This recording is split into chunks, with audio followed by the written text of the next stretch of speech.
दोस्तों, स्वागत है हमारे YouTube channel MICT computer education पे। आज मैं डीएलएड के संबंध में कुछ बातें आपसे शेयर करना चाहता हूँ। दोस्तों, विभिन्न समाचार पत्रों के माध्यम से मिल रही जानकारी के अनुसार बिहार में लंबित प्रारंभिक शिक्षक बहाली प्रक्रिया जल्द ही पुनः शुरू होने वाली है। यह बहुत ही खुशी की बात है कि शिक्षक बहाली प्रक्रिया जल्द ही पूर्ण हो, परंतु जैसा कि प्राथमिक शिक्षा निदेशक डॉक्टर रंजीत सिंह के कल के बयान से पता चल रहा है कि सीटेट दिसंबर वालों के लेने या न लेने पर विचार किया जा रहा है। इससे सीटेट दिसंबर वालों के लिए एक संशय की स्थिति जरूर उत्पन्न हो गई। चूंकि नियोजन प्रक्रिया समय पर नहीं चली, इसलिए इस बहाली में दिसंबर सीटेट वालों का जो मांग है कि उन्हें शामिल किया जाए वो वाजिब है। तो दोस्तों, आज हम इन्हीं कुछ विषयों पर आपसे बात करने आया हूं। एक मुद्दा है दिसंबर सीटेट वालों को बहाली में शामिल करने की, और दूसरा है डोमिसाइल लागू करवाने की, और तीसरा एक और मुद्दा है कि जो शिक्षक बहाली प्रक्रिया है उसको ऑनलाइन कर दिया जाए। दोस्तों, वीडियो चालू होने से पहले मैं आपसे चाहूँगा कि आप वीडियो को लाइक करिए, सब्सक्राइब करिए, शेयर करिए, ताकि हमारी जो आवाज़ है वो सब तक पहुँच पाए। हाँ, तो दोस्तों, मैं बात कर रहा था कि दिसंबर सीटेट वालों को शिक्षक बहाली प्रक्रिया में शामिल करने के विषय पर।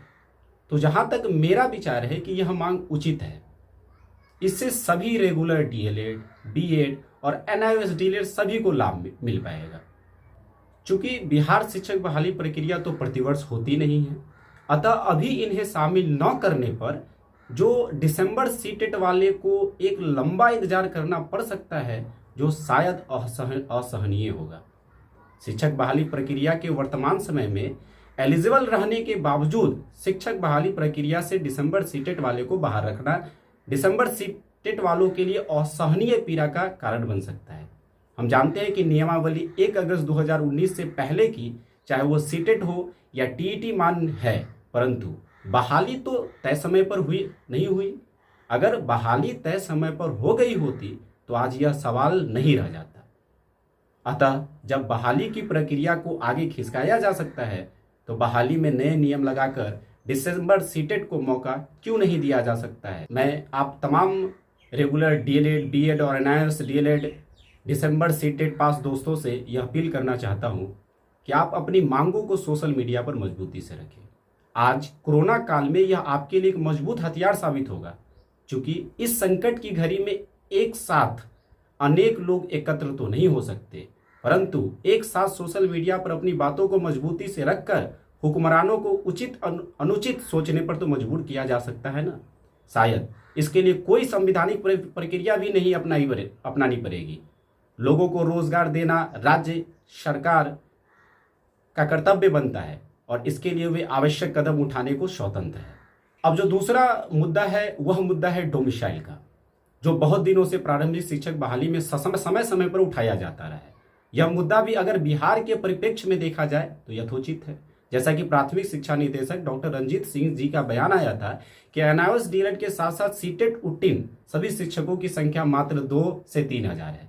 तो उन्हें इस बात पर भी तो गौर करना चाहिए था कि यह 2 से 3 हजार तो केवल बिहार में ही है, और बाकी राज्यों में भी तो बाकी राज्यों से भी तो आवेदन आते हैं। हमें रंजीत सिंह के बयान से लगता है कि शायद हुक्मरानों को बिहार में शिक्षक बहाली में बाहरी लोगों के वर्चस्व का कोई आभास नहीं है। अभी जो बहाली के लिए आवेदन लिया गया है उसमें कितने बिहारी हैं और कितने बिहार के हैं, इसका एहसास भी है आपको।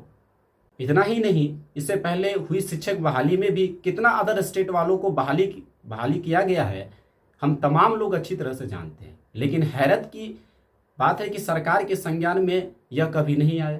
सोचने की बात है कि बिहार प्रारंभिक शिक्षक बहाली प्रक्रिया पंचायती राज अधिनियम के तहत होता है, और पंचायती राज संस्था स्वयं स्थानीय निकाय है। तो फिर स्थानीय निकाय के अंतर्गत होने वाली बहाली में स्थानीय लोगों के साथ बाहरी लोगों की बहाली क्यों और किस दबाव में? दोस्तों, इन सब बातों से साफ जाहिर होता है कि बिहार के बच्चों के भविष्य की चिंता किसी को है ही नहीं। आज के समय में जब बिहार के गरीब मजदूरों की असहनीय पीड़ा और अन्य राज्यों में हो रहे उत्पीड़न दमन को देखते हुए तो हृदय कांप जाता है। उन्हें अन्य राज्यों में देखने वाला कोई नहीं है, और बिहार में अन्य राज्य के लोगों को स्थानीय निकाय में भी बराबरी का अधिकार है। दोस्तों, जागो और अपनी पीड़ा, वेदना और अपने लोगों के साथ हो रहे अन्याय का वास्ता देकर बिहार में शिक्षक बहाली में डोमिसाइल लागू करवा के दम लो। आप सभी इन मुद्दों पर अपने विचार हमारे कमेंट बॉक्स में लिखें। हमें आपके विचारों का इंतजार रहेगा। कोई मजबूत रास्ता जरूर निकालना होगा हमें इन समस्याओं को दूर करने के लिए। परंतु कहा जाता है ना, well begun is half done. बस अच्छे तरीके से अपनी बात रखें। याद रहे, मर्यादा का कभी उल्लंघन न हो। और तीसरी बात, हम लोगों को यह भी रिक्वेस्ट करना है, ये जो शिक्षक बहाली प्रक्रिया उसमें ऑनलाइन प्रक्रिया शुरू हो, जिससे कि हमें ऑनलाइन अप्लाई करने में आसानी होगी। कोरोना काल है, हमें भाग दौड़ नहीं करना पड़ेगा। तो इन सब मुद्दों पर आप लोग अपना विचार हमारे कमेंट बॉक्स में डालिए और उसके बाद एक ठोस निर्णय पर सब लोग पहुंचेंगे।